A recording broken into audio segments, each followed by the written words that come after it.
आज हम बात करने वाले हैं दुनिया की सबसे बड़ी खबरों में से एक पर, और वो है इजराइल और गाजा की जंग, जिसमें अब तक 67,000 से ज्यादा लोग मारे जा चुके हैं। हालत बेहद गंभीर है और पूरी दुनिया में दबाव बढ़ता जा रहा है। इसी बीच इजराइल के प्रधानमंत्री बेंजामिन नेतन्याहू ने अमेरिका के प्रेसिडेंट डोनाल्ड ट्रंप से मुलाकात से पहले कहा कि वो सीज फायर यानी युद्ध विराम की एक नई योजना पर काम कर रहे हैं। लेकिन अब सवाल यही है कि ये प्लान कितना कारगर होगा, इसमें शर्तें क्या होंगी और क्या इससे वाकई जंग खत्म हो सकती है। आज इस एक्सप्लेनर में हम समझेंगे कि सीज फायर डील क्या है, इसके पॉइंट्स क्या है, इजराइल और हमास की पोजीशन क्या है और इसका असर दुनिया की राजनीति और आम लोगों की जिंदगी पर कैसे पड़ेगा। न्यूज़ 18 के सोशल मीडिया प्लेटफॉर्म पर आपका स्वागत है। मैं आपके साथ साइमा परवीन।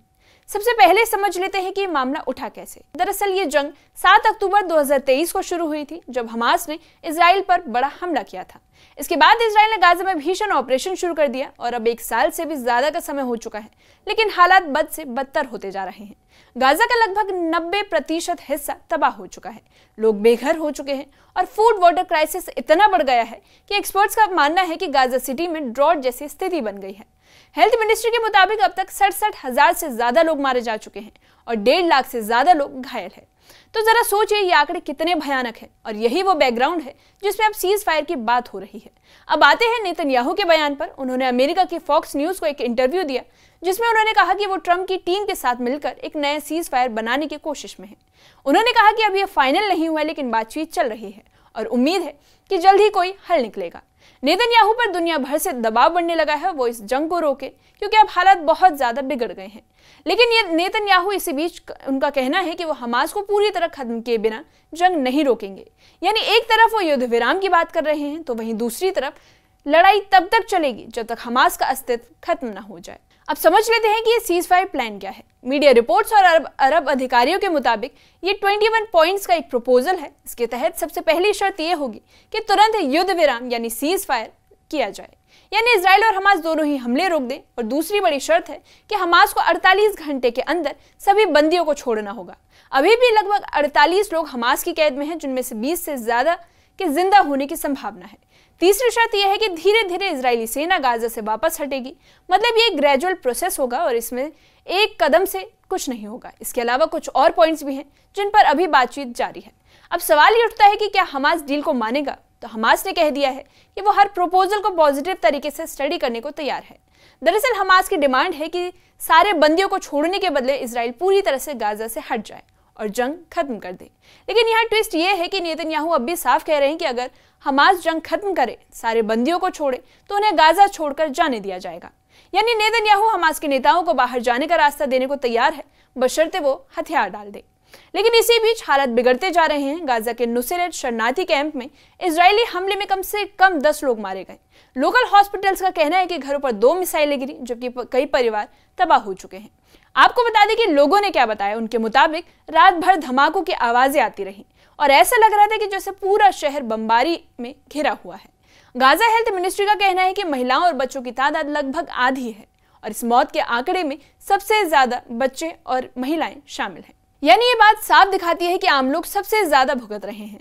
वहीं इजरायली सेना का मानना है कि उन्होंने पिछले 24 घंटों में 140 टारगेट्स पर हमला किया है। इनमें हमास के ठिकाने, उनके हथियार और ऑब्जर्वेशन पोस्ट शामिल है।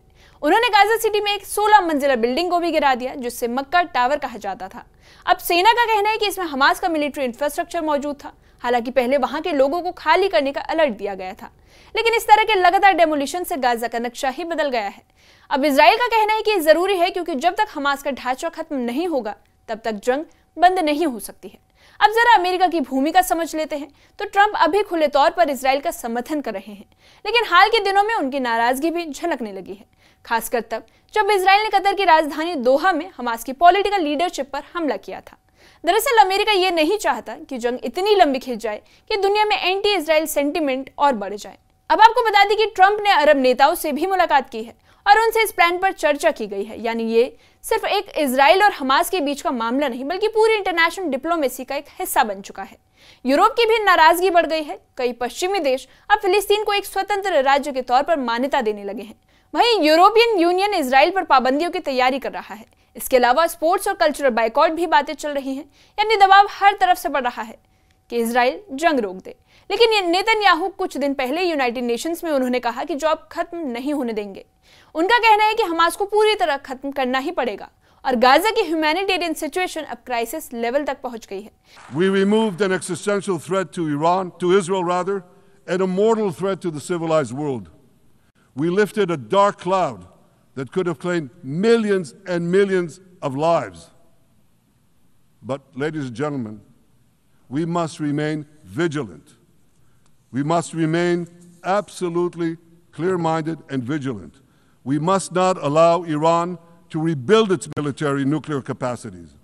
Iran's stockpiles of enriched uranium, these stockpiles must be eliminated. And tomorrow, UN Security Council sanctions on Iran must be snapped back.